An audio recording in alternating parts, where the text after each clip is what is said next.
Good morning, beautiful people. Hello, good morning. It's lovely to see your wonderful faces and feel your beautiful energy. And hello out there on our online community. Thank you for joining us today. I'm Jill Ingalls, and this is the Center for Spiritual Living, White Rock. Wow, the energy is so beautiful. It's so wonderful to be able to take in this beautiful energy. And if you join me for this moment and just take a breath of this beautiful divine presence that is always present, and just sit in this silence for a moment.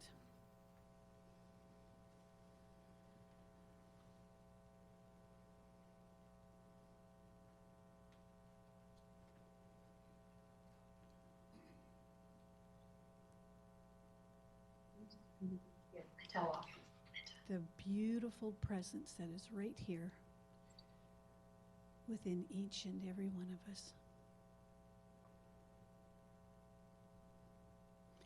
At this moment, I want to express our gratitude to the First Peoples for their love and care of this land, its waters, and all the living creatures. We pay our respects for living, working, playing, and learning on these unceded territories of the Coast Salish peoples, including Semiahmoo, Katsi, Coquitlam, Kwantlen, Kakite, Wasanut, and Tawasan First Nation.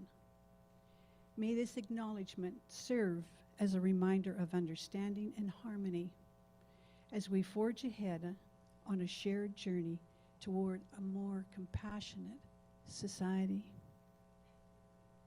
And I also recognize that our vision at CSL White Rock is a loving, vibrant world that works for all. Our teaching is based on the science of mind, a philosophy, a faith, a way of life. And we believe that there is one life, there is one source back behind everything that is, every breathing creature, person, all, form, formless, all, is the divine itself. We are spirit having a human experience, and nothing outside of us needs to change in order for us to be happy. And we are here to walk each other home. And so knowing this truth that there is one life that is right here, right now, within each and every one of us, expressing itself fully and completely, joyously and lovingly, right at the center of your being. Each of us a part of this infinite source of love. So in this moment, I recognize and I claim this joy for each and all. This livingness, this celebration of life, this celebration of community, this celebration of being. This celebration of being one, and yet the privilege of expressing each one of ourselves individually and uniquely. So I give thanks for this. I give thanks for this beautiful demonstration of life. And I release the word to the law of mind, knowing that it is done beyond measure. And so it is.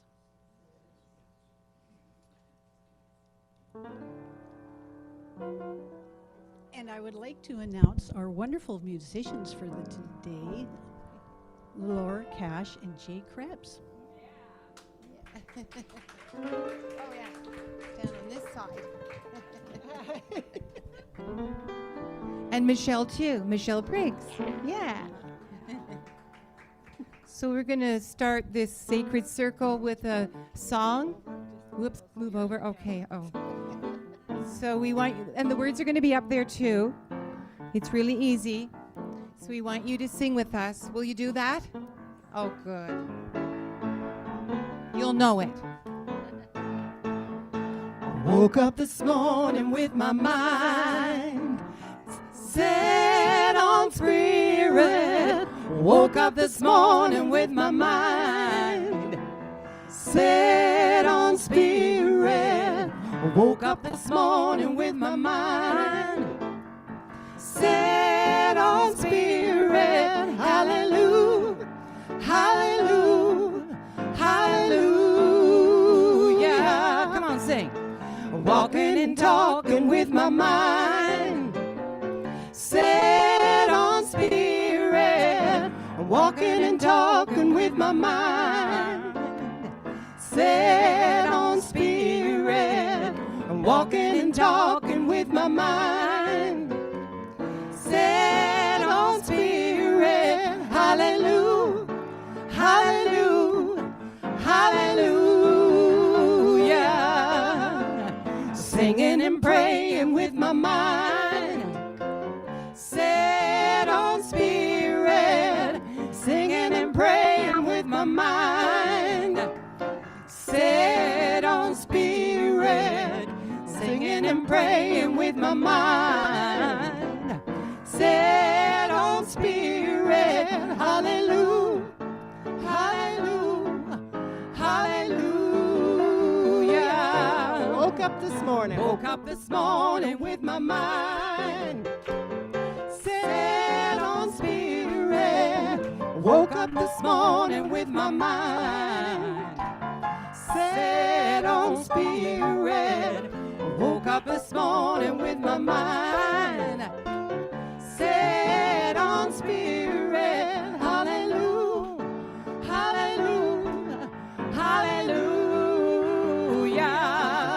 I am walking and talking with my mind. Come on. Set on spirit, walking and talking with my mind. Set on spirit, walking and talking with my mind.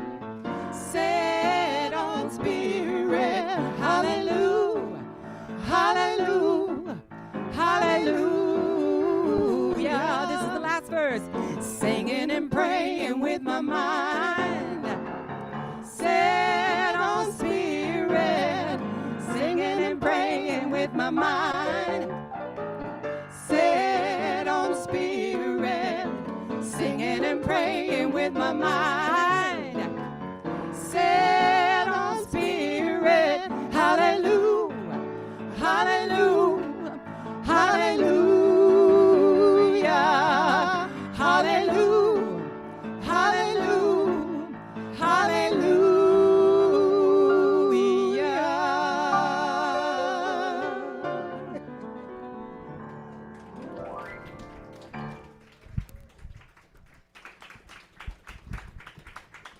Wow. Absolutely beautiful. Thank you for sharing your beautiful gifts. Thank you. Thank you. Absolutely beautiful. Takes my breath away. Yes. So today we have a speaker.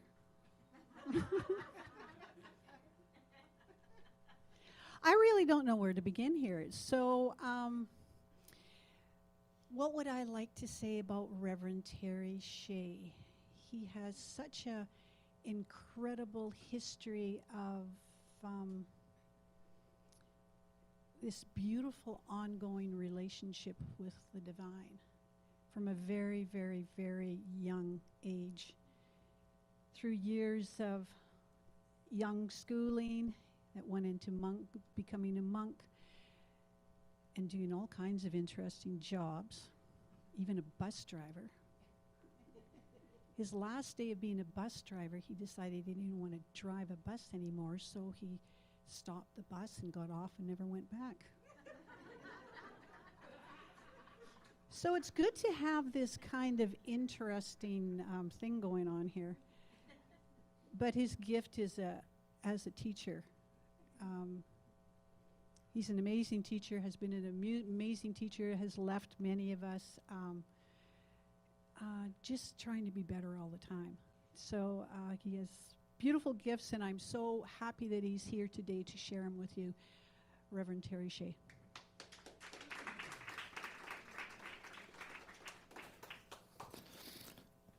Thank you, Jill. Some of you may know that I have a habit of ending things and walking away. And I do have to say that whenever I'm here with musicians, I'm in the company of great magicians. And I had a conversation with Leora just recently where I told her how much I love that piece of music. Did you remember that? Well, you got me. You got me. And I don't know whether you knew what I was going to talk about, but I'm going to begin today by quoting from something that I wrote, an article that I wrote. The Quran says, before all men were made, God spoke to them in Adam and said to them, am I not your Lord? And in Adam, they all responded, yes. This intimate knowledge of God is present in the Old Testament as our God, in the New Testament as the Father. It is this level of mystical awareness and radical trust that prompted Emma Curtis Hopkins to depend entirely on what she referred to as my God, knowing as she did that we are penetrated by God from within, and that God is more intimate to us than we are to ourselves. Quote, then he will be thy hearing and thy sight. And when he is thy hearing and thy sight, then wilt thou hear only him and see only him. And you sang about that so perfectly. Thank you.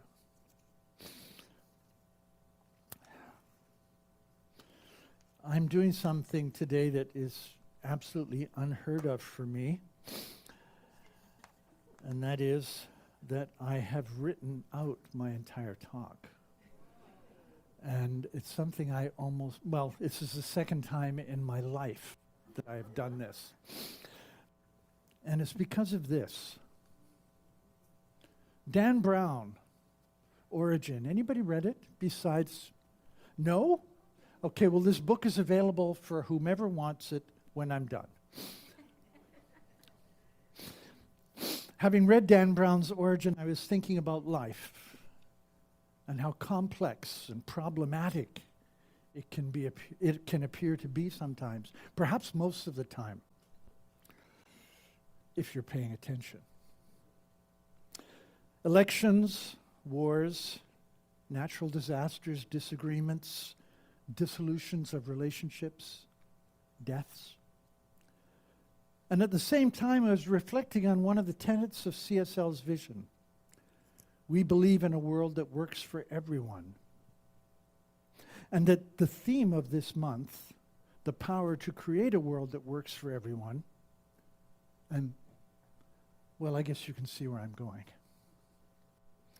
In problematic times, it becomes even more challenging to see a world that works for everyone when, in a lot of circumstances, even our own little world doesn't work particularly well for us. So either this statement, a world that works for everyone, is not true, and we're simply fooling ourselves, or it is working and we're just not seeing it. It is also possible that the world that is working for everyone doesn't look like we think it should look. So here's an experiment. And I need a volunteer, and it is someone who has not read the book. So will someone come up here and... okay, come up.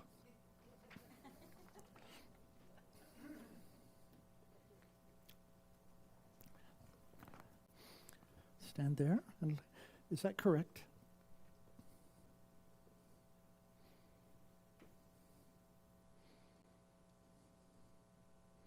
I'll show you what it is later.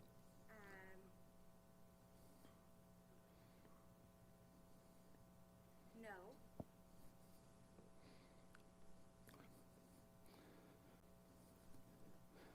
Now, is it correct? I don't think so. Okay, let's take a look at it. Everybody?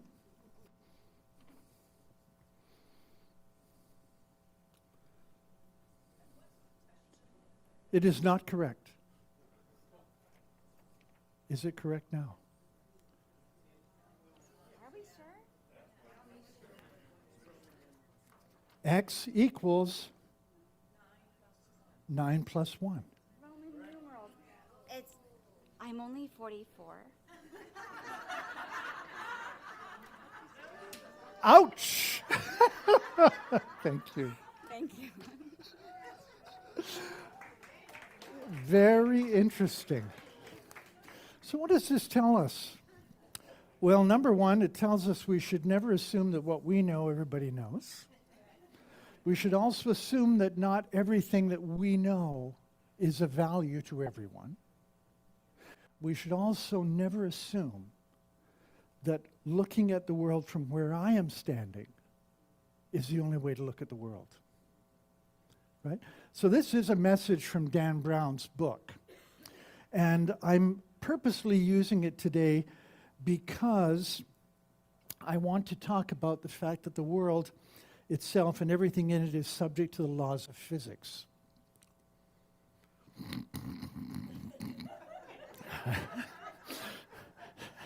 And for today's purposes, it's the first and second laws of thermodynamics and the law of conservation of energy and matter.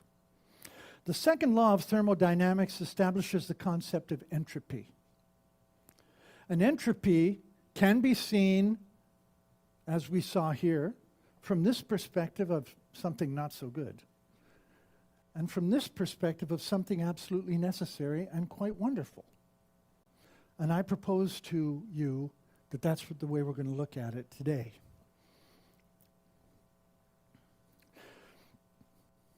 The second law of thermodynamics establishes that entropy, specifically heated objects, get colder unless more heat is added. And that cups that fall from tables shatter and do not put themselves back together again. Now that can be seen as negative, or it can be seen as positive. We tend to think of entropy as a bad thing, the solution of things. Entropy is neither good nor bad. And in fact, if you believe in Genesis, and this is what Brown challenges in the book, we'll be tempted to claim that entropy is good. Divinely ordained, in fact. And I'm inclined to believe that entropy is good and divinely ordained. In the beginning, God said, "Let there be light." And light was. In the other words, the command of God, the prime directive, was to disperse energy. The directive is ongoing. What happened after that was the creation of what Ilya Prigogine, a noted physicist, described as dissipative structures. Structures that are in a process of dissipation. Do you remember the opening of every episode of Ben Casey? Again. Okay, well, you will learn something today.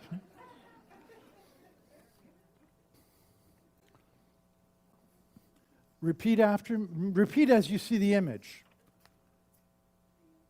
Man. Woman.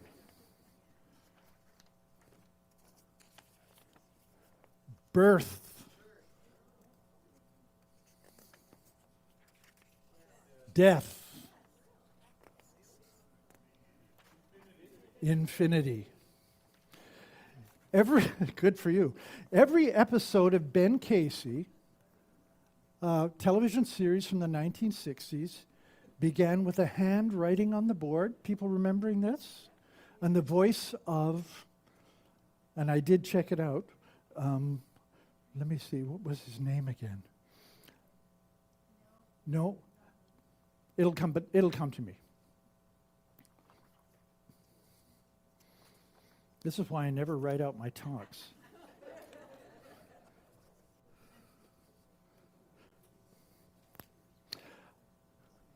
With those 5 things, our human life and all human relationships are dissipative structures, specifically designed to disperse energy.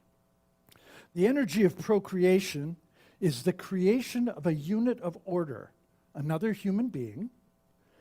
Immediately at birth, that unit or order, a dissipative structure, begins to disperse energy. And it is a lifelong process of that individual person. Nature, in an effort to promote disorder, creates little pockets of temporary order. These pockets are structures that escalate the chaos in the system. Many of you remember your children escalating the process of disorder. These pockets or these systems increase entropy. To put it bluntly, the moment of birth is the first step to death.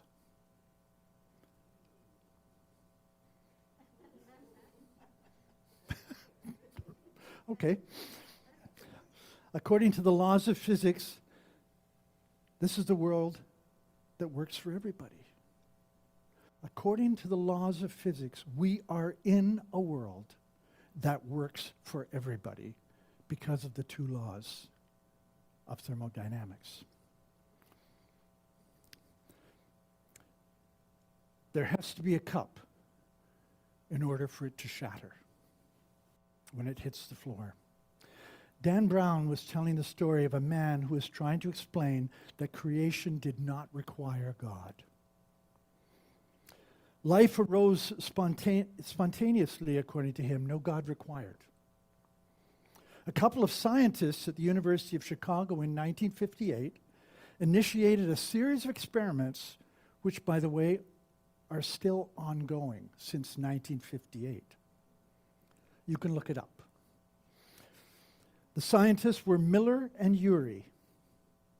They put some chemicals in a system, bombarded them with electricity, heated them and cooled them repeatedly in a closed system in an effort to produce amino acids and DNA. They have created some amino acids by this method, but not enough to create life, and nothing resembling DNA, even in its remotest form. The theory is that given enough time, the experiment will be successful, and it is ongoing. The time required is estimated to be several million years. I am reminded of a joke where a couple of scientists address God, and they say, "We've discovered that we can create life in a test tube," just like Miller and Urey, "and so, God, you are no longer required." God asks them how they propose to do it, and they say, "We just use a handful of dirt. We'll show you." They begin the experiment, and God says, "Wait, not so fast. Use your own dirt. Get your own chemicals, or better still, create your own laws of physics." Oh, by the way, I've already patented thermodynamics 1 and 2. Humanity has entered a period of almost unimaginable ambiguity and complexity. I'm sure you'd agree. And we will require faith and moral guidance now more than any other time. And this is where we come in. This is where you and I come in. Joseph Campbell, in conversation with Bill Moyers, said, up to and including midlife, we humans are engaged in the work that requires us to view our life as the light in the light bulb. Consciousness is in the body, the way the light appears in the light bulb. Another way of looking at this is that the upbuildment of ego requires that we have a vehicle. Post midlife, when we are somewhere around 50s and our 60s by today's standards, the dissipative structure known as us, our body, is beginning to show some signs of wear and tear.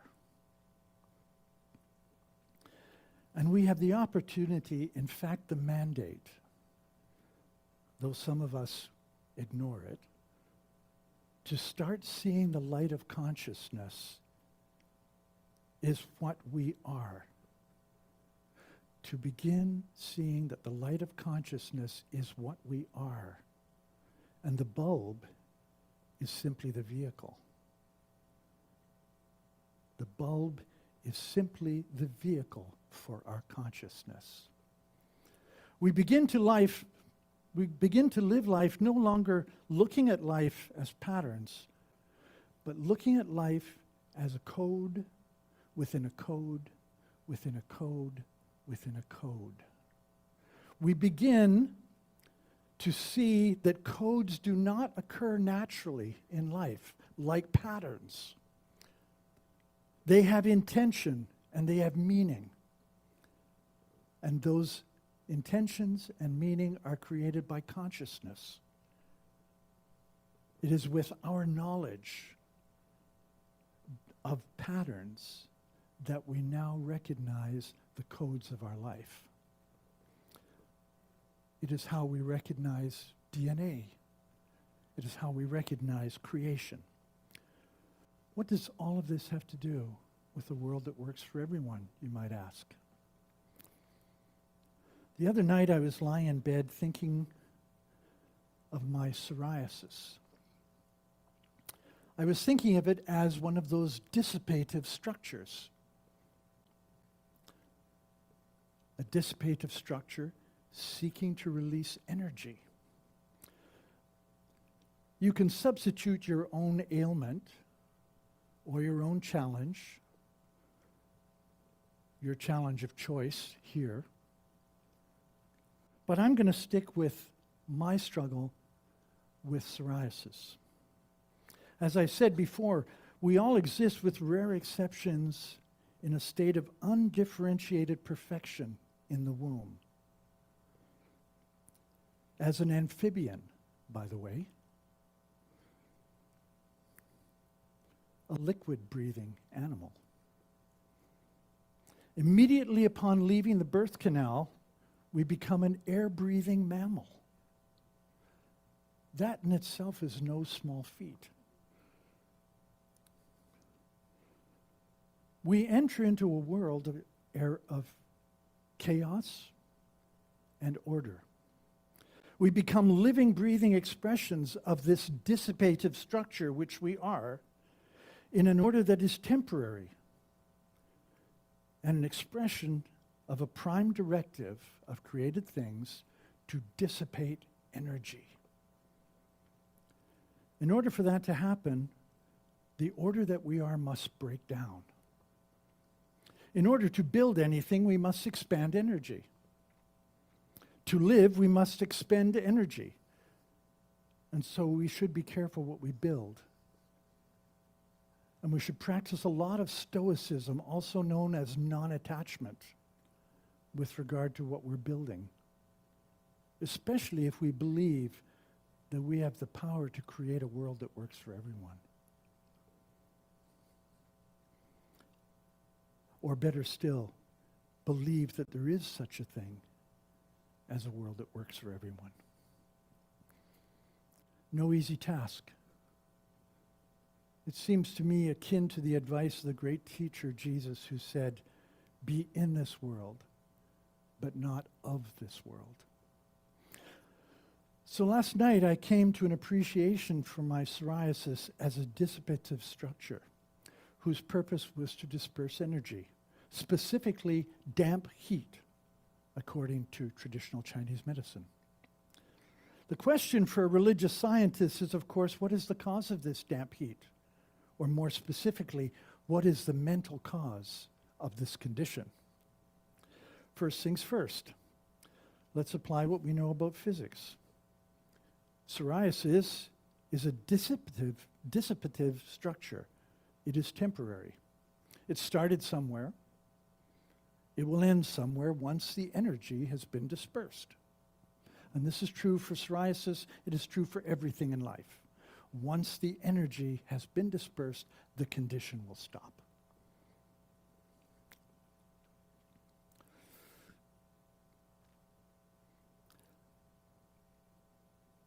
Will I, however, outlive it? Or, like some of our battles with cancer, or will it outlive me? Our Declaration of Principles affirms for us the possibility on our behalf. We believe in the control of conditions by the power of this mind.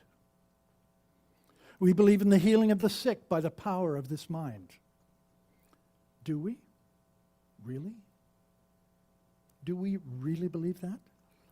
Do we really believe in a world that works for everyone, including me, when I'm lying in bed, scratching, or more accurately, itching and trying not to scratch? I do not believe the laws of physics replace mind. I believe the laws of physics, like me and everything else, is an expression of mind. As I lay in my bed, my work was to see myself free of psoriasis and to ask myself not what mental gymnastics, denial, or spiritual bypass I would have to engage in to not be itchy, but rather, who would I be without this condition? And what thoughts and feelings, energy, would I need to release, disperse, to be free of this condition? To have my small world work for me? What damp heat am I holding on to which is wanting to disperse in this dissipative structure that is my life? I meditated on that for quite a while. I still keep monk's hours, which means that I awake almost every morning at 3 a.m. And I lie in bed or get up or do something. What I do not do is go on my devices. And I sit there and I just think about things like this, or write things like this. Joseph Campbell said this famously in his Bill Moyers interview. And he did it this way. You see the mind, M. You see the small m mind. It thinks it's running the shop. It's a secondary organ. No heart, no thought. The mind is a secondary organ, he said as he pointed to his chest. Muslims pray to Allah by touching their heads to the earth, firstly recognizing that they are of the earth.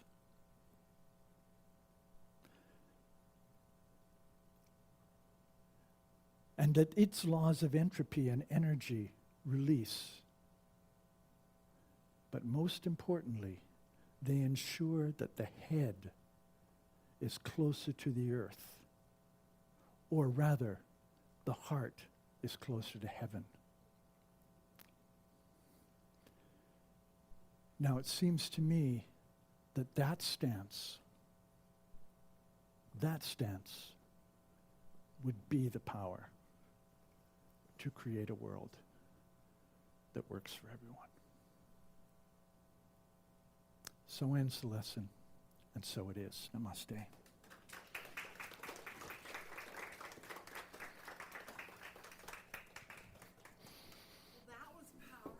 Okay.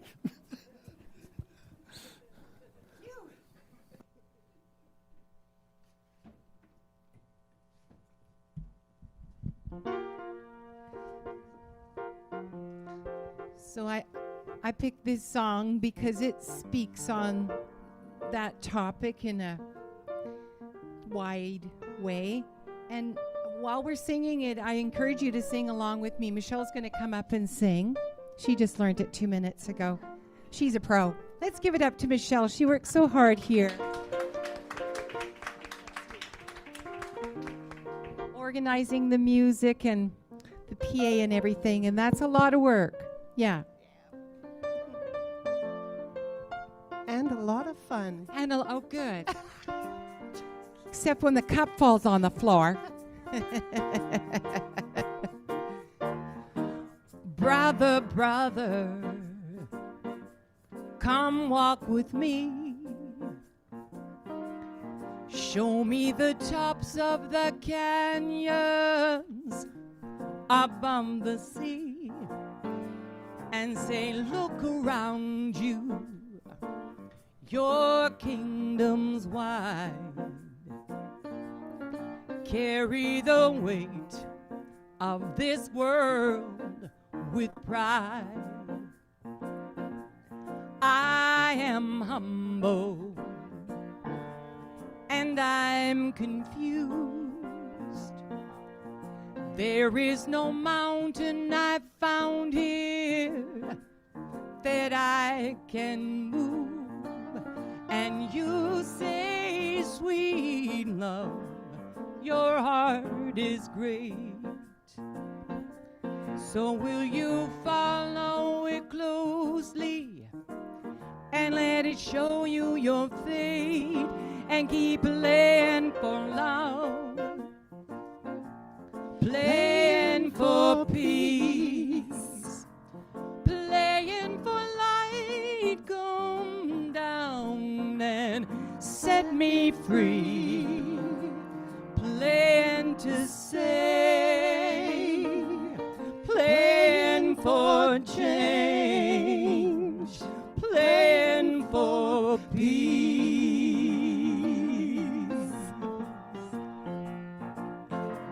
Keep playing for love, playing for peace, Playing for peace. playing for light, come down and set me free, playing to say, playing for change, playing for peace.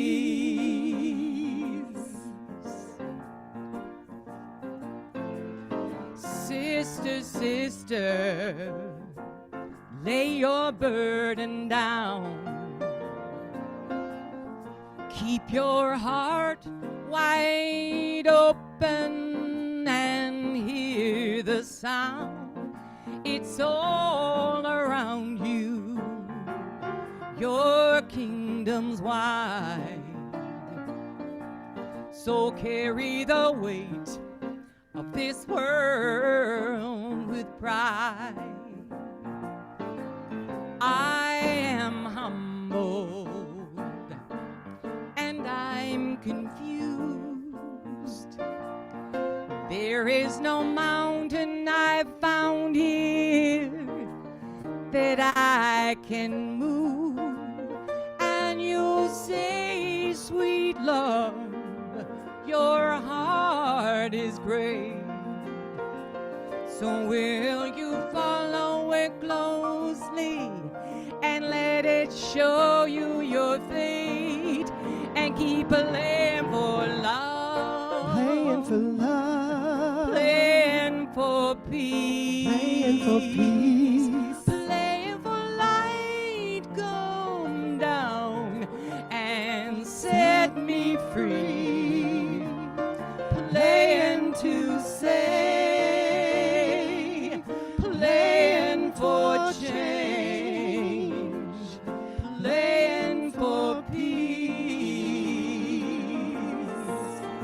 with us if you want. Come on. Keep playing for love, playing for peace, playing for light come down and set me free, playing to save, playing for change, playing for peace. We're going to do one more time. Here's your last chance. Come on. Be brave. Keep playing for love, playing for peace, playing for light come down and set me free, playing to say, playing for change, playing for peace.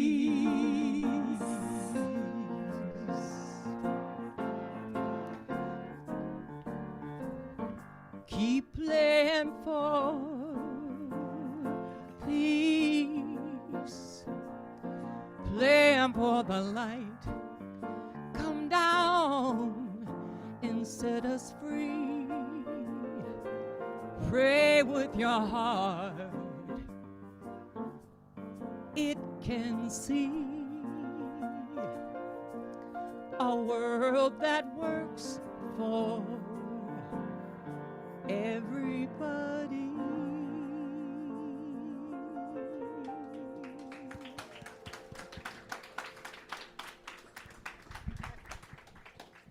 Beautiful, beautiful. Thank you so much. You and Jay bring so much beautiful energy. Thank you so much. I'm so happy you're going to be our star performers for our Christmas concert.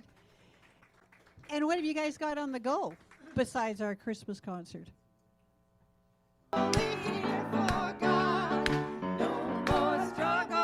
No more strife. With my faith I see the light.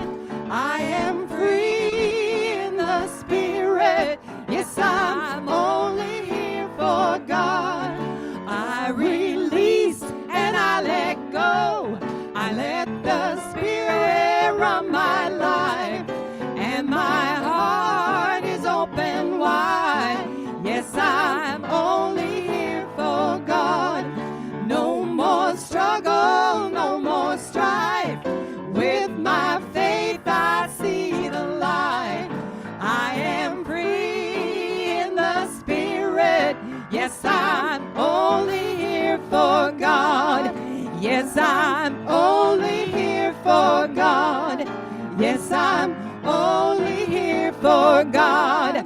Yes, I'm only here for God.